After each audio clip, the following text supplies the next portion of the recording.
Boom! Welcome to another Crack Sessions. And I'm out here, you know, I'm traveling around the world, you know, it's a bit tiring sometimes, but you know, we keep it moving, we keep strong. And today, I'm going to interview an amazing artist. She's doing her thing, you know, she make sure you check out her things. She's gonna blow this year, and she's gonna keep pushing and never give up. And she goes by the name of Jamie. Jamie, which is spelled J-M-I-E. J-M-I-E, remember that. So Jamie, what inspired you to make music and what made you want to start making music? I find this question really hard because there was never a moment where I just was like, right, I'm going to do music. Yeah. It's just always been something that I've loved. I've always loved singing. I've always loved music. I think probably growing up, you know, I grew up in the era of Pop Idol and X Factor. I think watching those kind of shows made me sort of think, no, I can do this. I want to do this. I think that's what pushed me more. But in all honesty, it's something that I think I always would have been willing to do regardless. Okay, yeah. Is there any artists that inspired you coming up? Like particularly artists, you know, some people's Tupac, Biggie, some people is Little Kim and so many artists. I think Christina was a big influence of mine actually, just because of her voice. Her voice was incredible. But I was inspired by a lot of Motown artists, Etta James, and Aaliyah. I was a big fan of Aaliyah, but that was more when I was a bit on the older side that I started getting into Aaliyah. I started finding my own way in music.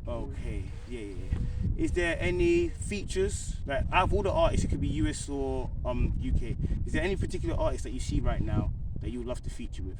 Or is it all just in the solo right now? I'd love to feature with Sabrina Claudio, but I also would love to feature with Lil Sims. I even wrote a song that I think she would sound awesome on. So you're hearing this, Lil Sims, remember? J-M-I-E, remember? So what do you think of the UK scene as a whole right now musically? Because some people say we've developed from where we were with the garage and the grime and all that. So where would you say we're right now? Popping off. Honestly, I believe we're popping off. I think the UK scene is where people actually want to be. People are intrigued by us. And a lot of the time, you know, for example, Americans, they might take this a little bit. But really now they're more interested in grime than the British artists, especially having grime artists like Coachella. I think we're going in the right direction. Independent or signing the deal? What would you prefer? Would you want to sign a record label, or do you think you're going to be independent throughout your music career? Probably independent. Okay, why independent?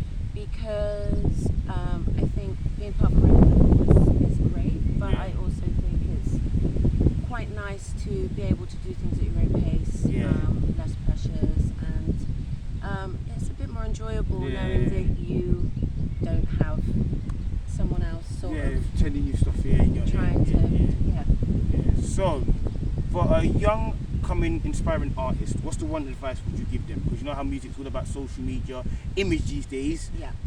People say image plays a big part. Do you think image plays a big part, or do you think it depends? Because people say it's not about the content no more, it's about image. As long as you get image, that's what people care about. I kind of agree, but I think that's because people don't have as much of an attention span these days. If two people sound exactly the same singing on a video, but one is all made up with some mad makeup and crazy wig and some crazy outfit, and one is just sort of, you know, plain and not, people's attention is just going to I know what you mean. We're in a very visual era. So image is important, but it doesn't have to be if it's not your thing.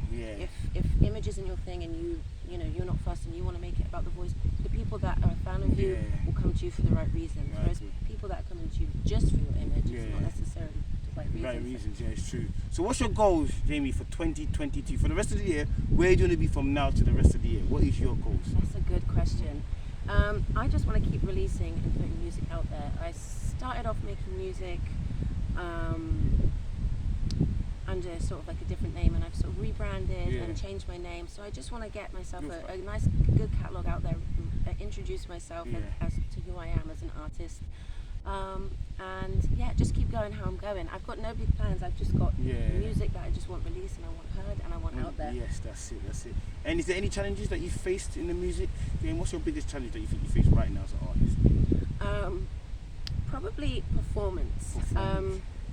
I'm not the best dancer, so I feel like I just need to work really, really hard on movements and making sure that when the time comes and you know I start touring or something, that I'm ready and I can put on the best show ever. Yeah, you can. So Jamie, where can they find you on social media? We've come to the end of the interview. Where can they find you? You can find me. I am on all social media, but I will just go for Instagram for now because that is just where everything is. It's official Jamie, which is official JMIE. Official JMIE. Remember that. Don't forget that. Official JMIE. It was a beautiful interviewing you, Jamie. Lovely. And make sure you do your thing, and this year you'll blow. Boom. Thank you.